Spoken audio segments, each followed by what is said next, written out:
On the right, Lloyd Smith. On the left, Phillip Britt. And I'm Barry Aycock, your host of In the Arena.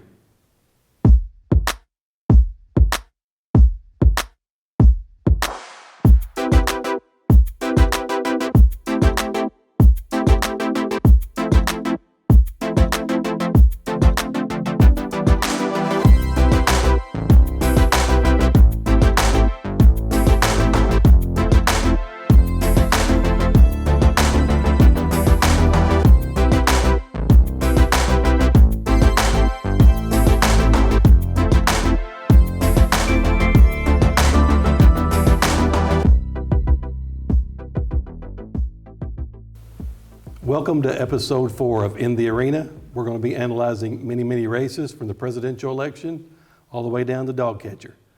And Phillip, start us off with your analysis or get us started on some of the races. All right, yeah, absolutely. Tonight we wanted to talk about a couple of things, and one being those other statewide races. We talked about the governor's race last week, but we wanted to talk about there are other statewide races that are also being run during this election. And one of the reasons it's extremely important to look at those races, and I apologize for having so much stuff on the desk tonight, but I want to make sure that we cover everything. One of the reasons it's very important for us to look at those and take those other statewide elected races very seriously is that since the mid-40s, only 3 people have been elected as governor of the state of Missouri that didn't previously hold a statewide elected office. Go all the way back to 1944 to Phil Donnelly. He'd been a state senator when he ran for governor and won. And then coming forward, Walking Joe Teasdale, who we talked about a little bit last week. He was a Jackson County prosecutor in Kansas City when he was elected governor. And then just recently, Eric Greitens, who didn't hold any elective office before being elected governor 4 years ago. So it's very important for us to look at all those races because it's likely that, based on history, that one of those people may wind up being the governor of the state. And so it's important to look at those races.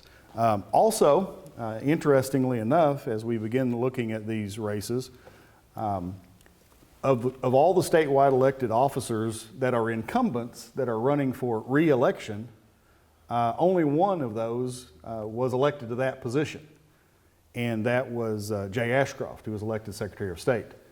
We have the governor, Mike Parson, who was elected as lieutenant governor and then became governor when Governor Greitens resigned.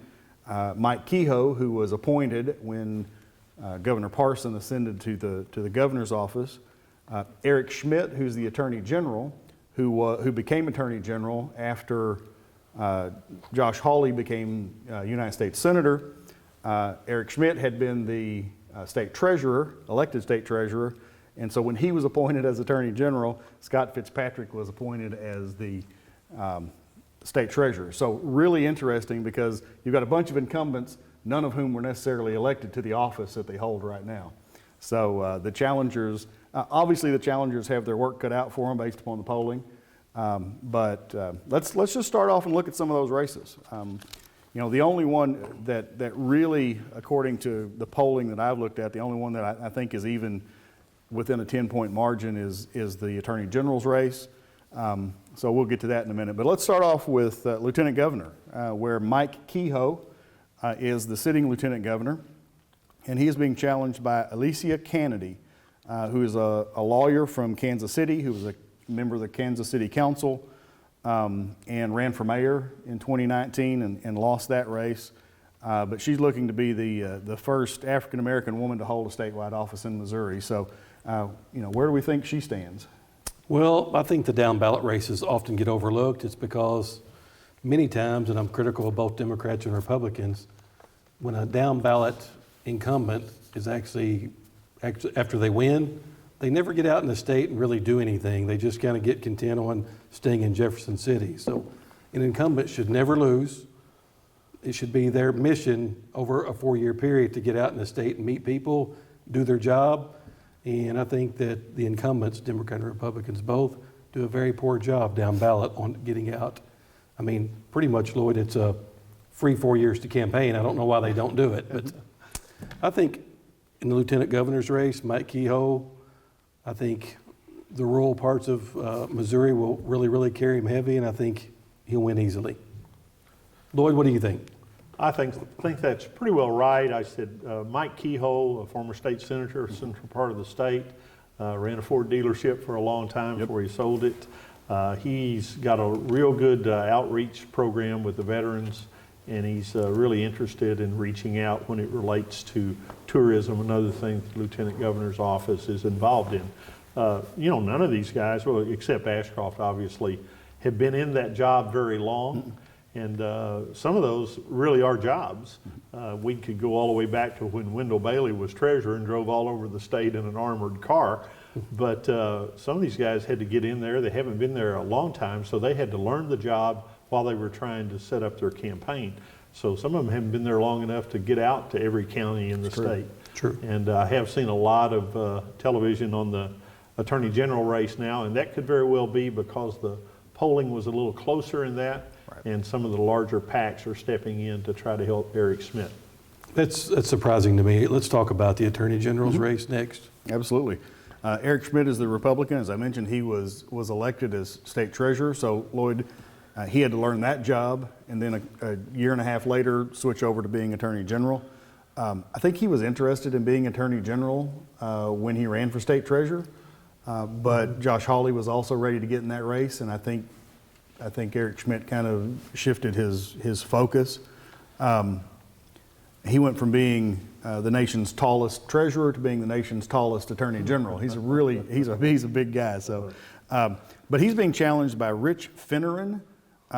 He is a lawyer from St. Louis, a former assistant U.S. attorney general or U.S. attorney in St. Louis for 7 years. Did a lot of fraud cases. He prosecuted a lot of fraud cases. So I mean, he's got a pretty decent resume. I just don't think that he's been able to raise the money to get his name out there much, even though the last poll that I saw, the St. Louis University poll, showed Eric Schmidt at 49% and him at 40%. So there's still a lot of folks in that race that may not have made up their minds.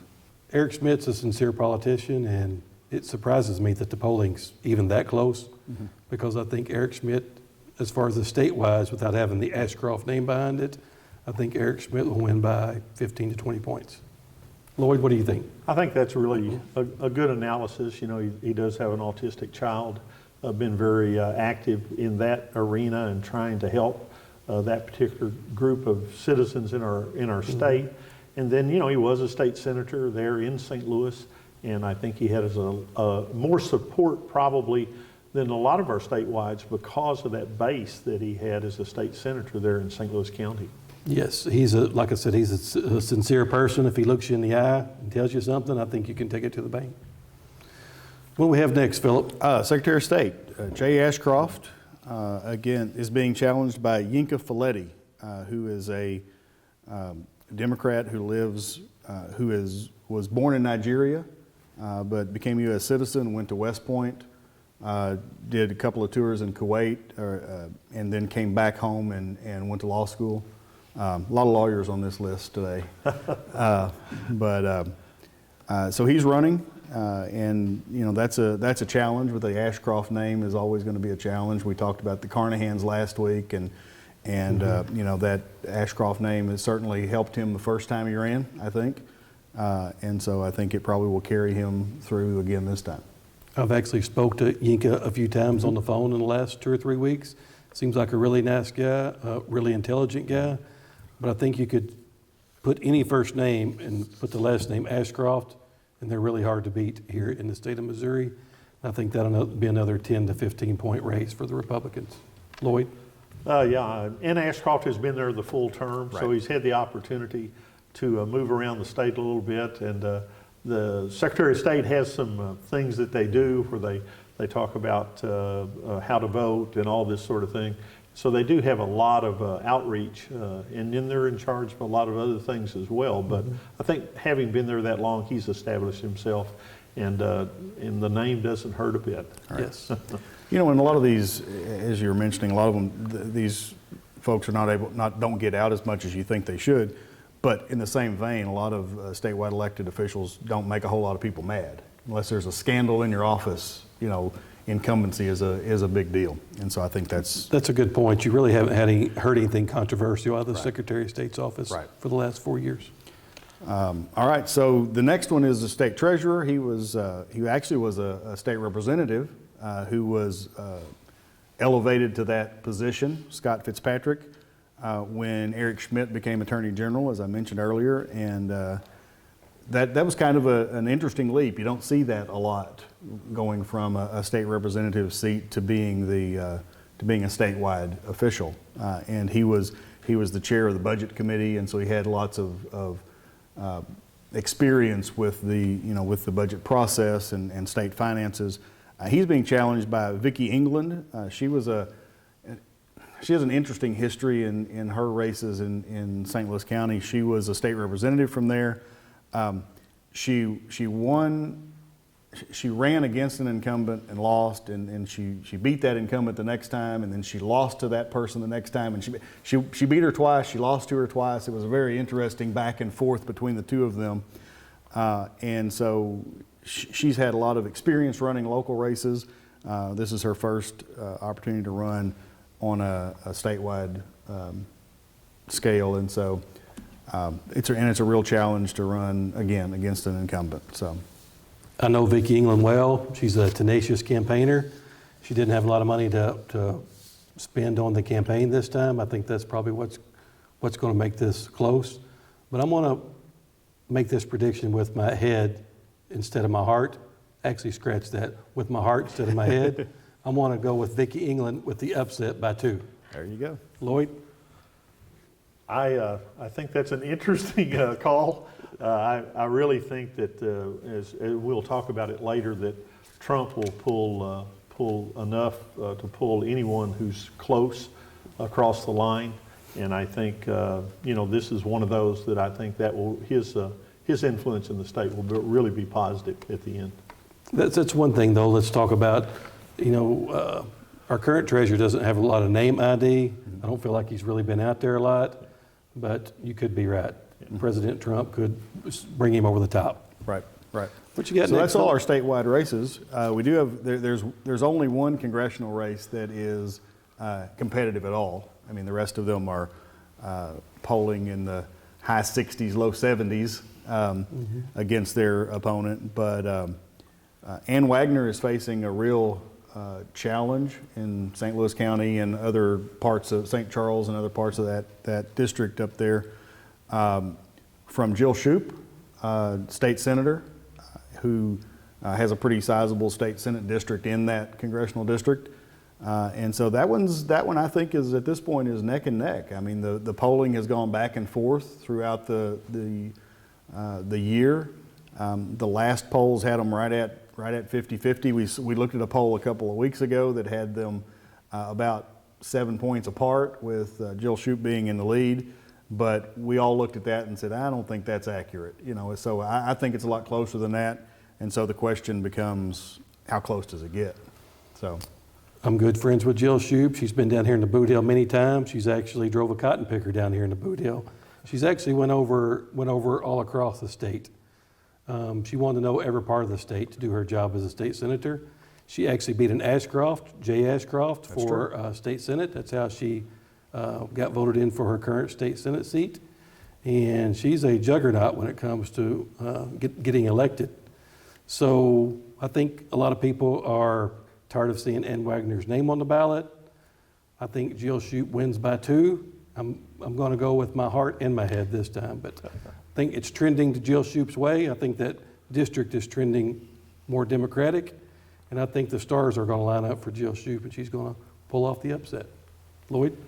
Well, I guess that's one way to look at it. I think that Ann Wagner is well aware of the threat, and so it's not a surprise that someone who represents 180,000 people in that same area.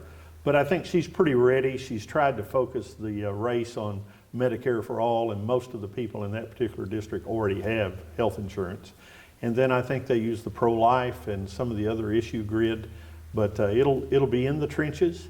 And because of COVID, the whole voter turnout profile that we used to use, knocking on doors and using door hangers and all that sort of thing, which really, in most cases, we were better organized than the Democrats in a lot of that. And, that puts you at a handicap if that was one of your assets. But, you look at the part of Jefferson County that's in that particular district. Jefferson County has basically gone Republican over the last few years. St. Charles County, again, the portion that's in that district. And you are right, St. Louis County itself, the way that apportioned out, it has changed quite a bit. I think probably the one thing there that bothers the people in the county as much as anything, they don't want to be the city of St. Louis when it comes to law and order. And I think Ann's strength is law and order, pro-life, and making sure that if you have health insurance, you get to keep it and you don't get that other pressed down on you. And That's we'll a good see. point. Good point, Lloyd. But another good point is President Trump is not very warm towards Ann Wagner. I don't think he's endorsed Ann Wagner. Ann Wagner kind of distanced herself from the president last election. Yeah. And I think President Trump's reciprocating that support by not giving her any support now. So, Lloyd, you were talking about coattails a while ago. That might be one where it works the other way. Yeah, and she, I noticed exactly what you're talking about in the October surprise with the groping or whatever went on in the election of 16 relating to the California bus trip and all that. I think that what happened after that, every time I would look, Ann Wagner would be in the background of every bill signing that Trump was involved in, every executive order. So I worked with her quite a bit when she was chairman of the RNC, and I mean she was tenacious, and I can tell you she really wanted to be in the Congress, and I don't think she's going to leave any stone unturned. But that doesn't mean that you won't win. But she was in the background at every bill signing and every executive order after that. And the other question is, how long are President Trump's coattails in St. Louis County? Absolutely. They may actually be, in some areas, a hindrance as opposed to a positive for her. So. Well, actually, I saw some polling out there. I know Biden was at 57% in St. Louis County, so that could work against Ann Wagner. We'll see. A couple of things I think we ought to talk about also, we haven't really mentioned are there are 2 constitutional amendments on the ballot in November, and as you know, as you may not know, there are 2 different ways that constitutional amendments can be placed on the ballot. One is by initiative petition, where people like us can go out and get people to sign a petition to put a measure on the ballot. Well, not people like us, but people that hire big companies to go out and get people to sign the petition. But that's one process, and that's basically to get the people more engaged and have them essentially bypass the legislature. The legislature doesn't have anything to do with that. The other way is that the legislature passes a joint resolution, which then goes on the ballot, because the legislature cannot, of their own accord, amend the Constitution. They have to put it on the ballot, and the people are allowed to vote to amend the Constitution. They can pass legislative bills, but they can't pass constitutional amendments. And so that's what's happened this time. There are 2 constitutional amendments. One being Constitutional Amendment number 1. In Missouri, we have term limits for our House and Senate, and we also have term limits for our governor. Governor can serve 2 terms. And the state treasurer can serve 2 terms. The other statewide elected officials that we just talked about earlier can serve as many terms as they can get elected to. And so Constitutional Amendment number 1 would extend that 2-term limit to all those other statewide elected officials. I'm not a fan of term limits in general for the legislature. I wasn't when we passed it. I saw it actually happen, the transition, because when I left the legislature was the same time that 75 members of the House of Representatives were required to leave the legislature because term limits, they'd reached their limit. And it really caused a lot of problems. And it also, a lot of your institutional memory was gone, and so those kind of things. But I don't see that the same way in statewide leadership, in statewide elected officials. I think that you can really if you're there too long, you can develop and garner almost too much power and authority in those jobs. And I think that's one reason why I've already term limited the governor and the treasurer. You know, we don't want somebody that's basically handling the state's money to build too much control. And you know, we saw that a little bit with Jay Nixon. Jay Nixon served several terms, more than 2 terms, as Attorney General. And you know, local prosecutors used to always criticize Jay Nixon as Attorney General because he kept building more power in the Attorney General's office. You know, and we see some of that now with the Attorney General taking a little more authority from the local jurisdictions. And so that's always the concern with someone who's in an office for that long. So my guess is that that probably will pass. I haven't seen anything at all as far as media. I haven't seen a single ad run one way or the other. But I'm not really sure who would be out there campaigning against term limits for statewide elected officials. Well, Lloyd, isn't that ironic? Philip's the only one that served elected office, and he don't want term limits. Isn't that ironic? Well, I tell you, Just kidding. you know, the term limits was a part of the, when Newt Gingrich won they won the majority, that was one of their 10 things that they were going to do, which they never did. So that explains to you that a lot of times the legislature is not going to vote term limits on itself. So that's why it's in a constitutional amendment form. I think it probably does pass. Is it good or bad? You know, I don't know. Recently, if you've been in a statewide office, before you get much beyond 8 years, you run for something else anyway. So I think it probably has momentum behind it, just because in the subconscious, people think, well, 8 years is long enough, get out and get something else. You talked about the institution of those offices and of the House and of the Senate. How is, not to get into term limits too much, but you've got a unique perspective, being one of those people that was going to be term limited. Well, and you know, my situation was I left after 2 terms anyway. You know, I didn't serve The full 4 terms. Absolutely. You know, 4 terms that I could have served in the House. My term limits were my kids were 4 and 6, and they needed me back in Kennett, not in Jefferson City. I mean, that was, and what we looked at when we were looking at transitioning was that the average number of terms that a person served in Missouri was like 3.2. It was very seldom was it a full four terms. I mean, yeah, you had people that had been there when I got there in the legislature for longer than I'd been alive. I was 28, and there were at least 6 or 7 members of the Senate that had been either in the House or Senate for 30 years, which was, to me, was just hard for me to even fathom. But you do lose something, especially in a legislative institution. You lose the ability for a senior member to lean over and say, you know, they came and talked to us about this same issue about 10 years ago, and here's why we didn't pass it back then. I don't think that's changed much, but let's ask them if it's changed. And the difference is that whoever's proposing that now can walk in and say, this is a great new idea. And they don't have a clue because it hasn't been brought up in the last 6 years, they don't know. All right, the other one, and one reason that I talked about the initiative petition versus the legislative placing of an issue on the ballot is Constitutional Amendment number 3.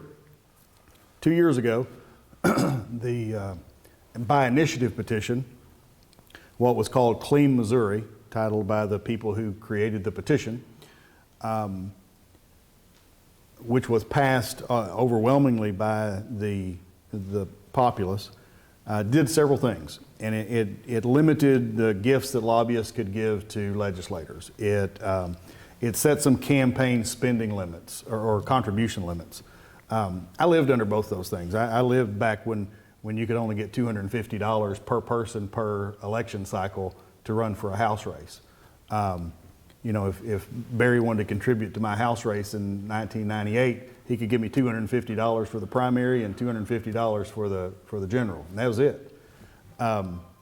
And so those were 2 things that happened. The more controversial issue was the idea of creating the office of state demographer, which was a person who will basically look at, supposed to be nonpartisan, but take a nonpartisan look at the demographics of the state after the next census and create legislative House and Senate districts based upon those demographics.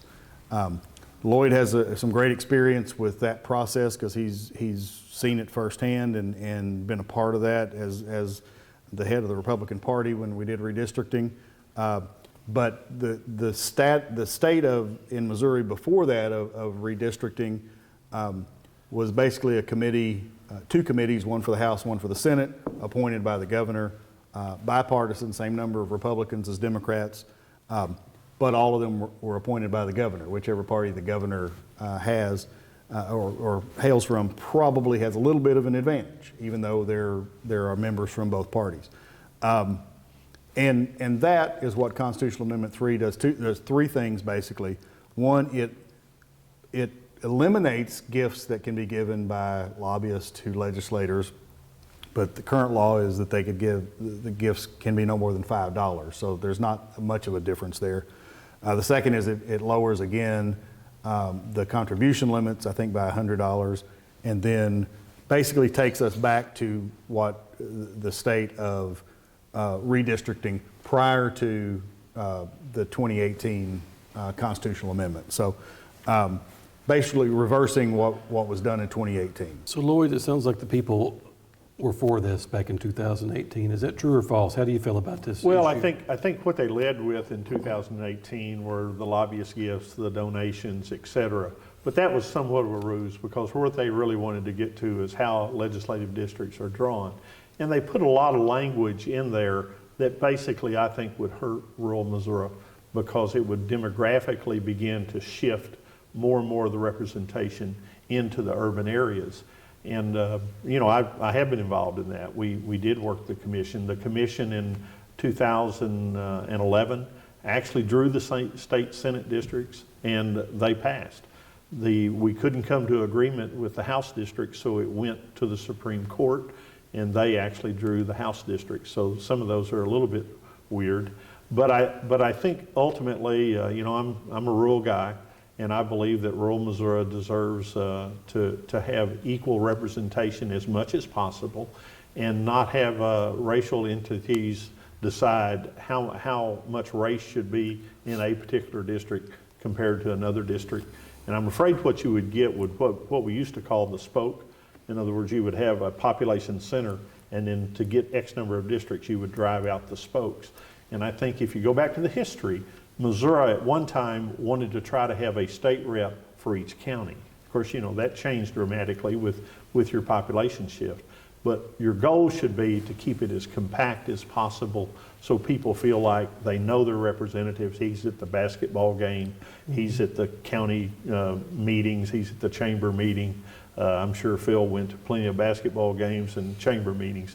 And if you get that spoke deal, it begins to become more and more difficult to do that.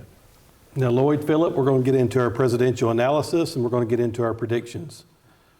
Phillip, start us off. I've been starting everything off. I know it. You're a good leadoff hitter. All right.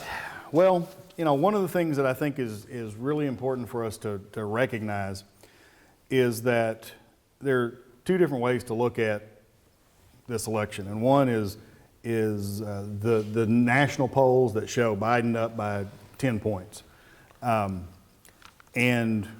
But you have to remember, in America, we have something called the Electoral College. And the popular vote, even if you win it by 7 or 8 percentage points, doesn't guarantee you win the election. It depends on where you win the election. And so, because each state has the same number of electors that they have members of Congress, House and Senate members. And so the real important thing is not looking at those national polls, but looking at the polls in the states and seeing where those kind of fall. Each one of us has done a map, and so I'll just throw mine out there first. My map shows Biden winning 291 electoral votes. President is required to win 270 to win the election. The one state that probably obviously has to be won, although he could win it without it based upon this analysis, would be Pennsylvania. Pennsylvania has 20 electoral votes. And so obviously if Biden lost Pennsylvania and Trump won Pennsylvania, and it's really close and actually probably tightening up more than we thought it might before, being, Biden's home state where he was born and raised. If he loses that, according to my map, he still has 271 electoral votes. So even if Pennsylvania doesn't fall for Biden, I think that he still wins. But my belief is that he's still going to pull out a win in Pennsylvania. My son and his girlfriend live in Philadelphia. There's been a lot of excitement there about the election. Obama was just there this week campaigning for Biden. They've also been very aggressive in dealing with COVID-19. My son, I'm pretty sure since March, hasn't been outside of his apartment without a mask on. In fact, he works in a stockroom by himself all day long and still wears his mask. So there's just a different attitude there. One of the things that I believe, and again, I'm talking about Pennsylvania. Pennsylvania is, James Carville described it once as Philadelphia on one side, Pittsburgh on the other side, and Alabama in between. Because it's kind of a real rural, conservative state outside of their two major metropolitan areas. And the difference in the last election was that Clinton got a majority of those voters in both of those metropolitan areas, but not enough of them got out to vote. Not enough of them were inspired to get out to vote compared to the number of rural Pennsylvania voters that got out to vote. Well, Lloyd, my gut feeling is you don't have Joe Biden winning. I don't have Joe Biden winning.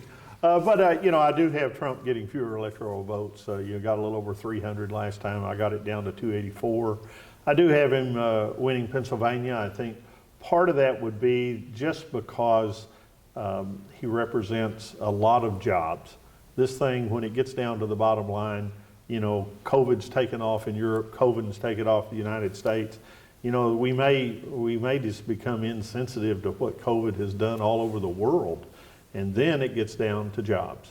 And I think if you look at fracking, you look at coal mining, you look at how are you going to keep your job if you're in Pennsylvania. Of course, it didn't help Hillary Clinton, when they talked about guns and Bibles and that sort of thing. But I think the value structure is really important. And I think the Catholics don't always go with the Catholic. And there's a lot of Catholics there that will probably look at Trump. We haven't talked a lot about the Supreme Court nominee, but I think she will probably help us in that Catholic community.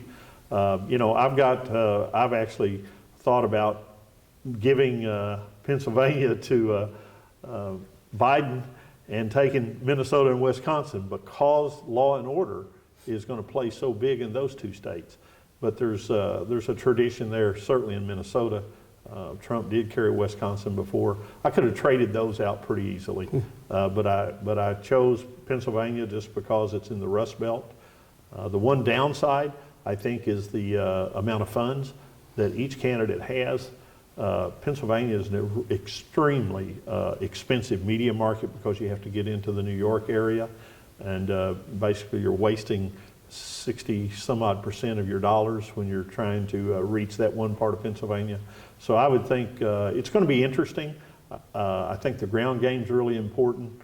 I see a lot of union people there that probably won't be for the Democrat because they're thinking about jobs. And we'll just kind of see. And I also put Michigan in the same category.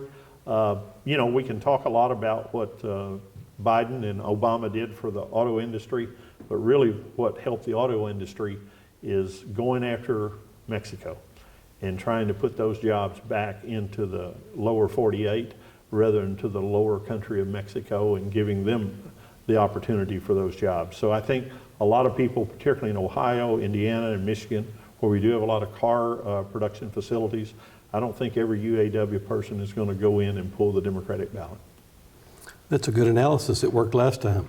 Mm-hmm. Will lightning strike twice? My analysis is Biden 335, Trump 203. I think we're in landslide territory for Joe Biden. There's so many states he doesn't have to win to be president of the United States. I've got him winning Florida, North Carolina, Pennsylvania, Michigan, Wisconsin. We all agree on Arizona. I don't know how we all agree. We feel like that's going to go blue. But the demographic I think is the most important this time is suburban women, and specifically moderate Republican suburban women. Donald Trump won that demographic big last time. I think he's lost 75% of that demographic, and I think that'll be the downfall of the president getting reelected. You know, the interesting thing about these maps is that we go from 284 electoral votes for Donald Trump to 335 electoral votes for Joe Biden, and the difference is 4 states. Yes. I mean, it's Pennsylvania, Michigan, Florida, and North Carolina. That's a good point, Phillip. That's the only difference. That's a good point. Democrats are worried about Pennsylvania. I think we feel like since that's Joe Biden's home state where he was born, he'll pull it out. But I do feel like it's closing for Donald Trump right now. I think he's run out of time, though, myself. What other states, though, Phillip, do you think's, like Georgia's even close right now? That's statistically, that shouldn't be close. No, absolutely right. And, you know, and the thing about the map right now is there are several Senate races in some of those contested areas that I don't think this Senate is going to wind up 50-50. I think the Democrats are going to pull a couple of seats that people would never have thought before this election cycle started. And so it'll be interesting to see how it all shakes out. We're going to all be together again the day after or a couple days after the election to kind of do some analysis. We ought to be able to see some of those races and where they're at. We ought to be able to see, we may not be able to call the presidential election at that point, depending on the counting of the mail-in ballots. I know Pennsylvania is able to, I think their deadline is Friday after the election, as long as it's postmarked on or before the election day. And so we may not know till the end of the week when they get all those ballots counted, probably the next week. But then the question becomes how many of those ballots get challenged. So it's going to be a challenge. It's going to be interesting to see over the next, not the next 2 weeks, but then the 2 or 3 months after that. Well, Phillip, you brought up a good point. Lloyd and I talked about it before we come on the show. Arizona, for example, has a pretty heated Senate race. We all feel like the Democrats are going to win. I think it's unanimous. Mark Kelly against Martha McSally. How much, the coattails of a Senate race, do you think the Senate race is helping Joe Biden? North Carolina has a very popular Democratic governor. Is that helping Joe Biden? How do you feel like that's helping the presidential ticket? Well, I think Arizona is somewhat unique. I mean, you know, the senator there was basically appointed after John McCain passed. It had already lost a statewide Senate race. You have a very popular astronaut. You know, we astronauts are thought of very highly. His wife had been injured in a terrible shooting. So you put all that together, and then you got Cindy McCain doing a TV ad, and it may play pretty well everywhere, but it's going to play really well in Arizona. So I think, you know, that's obviously a Biden win. I think the upper part of the ticket, you know, it's like someone asked me the other day, said, well, what are you sure of? And I said, well, I'm pretty sure McConnell's going to win Kentucky and Durbin's going to win in Illinois. And I said everything else might be in play. But we did talk a little earlier before we began taping that there is a pollster that picked the presidential race in 16, and he picked the governor's race in Florida in 18, and he uses a lot of matrices that normal pollsters don't use. In one of those, he won't give all of his information up, but one of those is, how do you think your neighbor's going to vote? That's interesting. And when he asked that question, I began to look down my street and think, I know pretty well how mine. So answering that question fit into that matrix that allowed him to pick the race in 16 for president and allowed him to pick the race in governor in Florida. And he's showing this thing somewhere about where I am, a little bit closer. I think he said between 278 and 290. He thought Trump was going to win. But I think, you know, a lot of things are going to happen. No one really knows how much the early vote is impacting for the Democrats. You'd have to think in a good way. And then the last thing, you mentioned the suburban women. Where do the 65 and older people who vote? COVID bothered them, but then they also worry about their finances. They worry about energy costs. They worry about the stock market because they're in, they have 501c3s and they have 401ks, and they're worried about how is that money going to be there for them in their retirement. And I think it'll be interesting to see if the exit polls are correct. But I looked the other day, and in the Pennsylvania race, 4 days before the race, there was an 88% chance that Mrs. Clinton was going to win Pennsylvania, and she ended up losing. Mm-hmm. So I'm a little skeptical right now of polls, but I'm pretty sure Durbin's going to win in Illinois, and McConnell's going to win in Kentucky. Lloyd, you're right. I'm not going to argue with you, but Philip, I'm going to give you the last question. Democrats are a little bit shaky right now because of the 2016 election, mm-hmm. but there's two things that's different this time. Donald Trump has a record to run on. He was just a reality show star. He was a real estate magnate. Mm-hmm. So, he had lots of name ID. Mm-hmm. Joe Biden's been above 50% in almost every battleground state. Hillary Clinton never polled above 50%. So there is a different dynamic this time. Whether what Lloyd says pays off or not, right. We'll see pretty soon. But, it's not the same polling. It's not the same dynamic. Biden's above 50%, and Trump's got a record.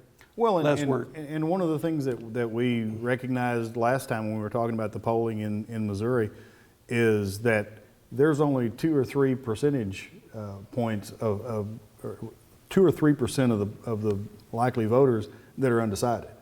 And if you're at 50% or 51%, they've either got to pull some folks away from you or somehow find a way to get that last 2 or 3%.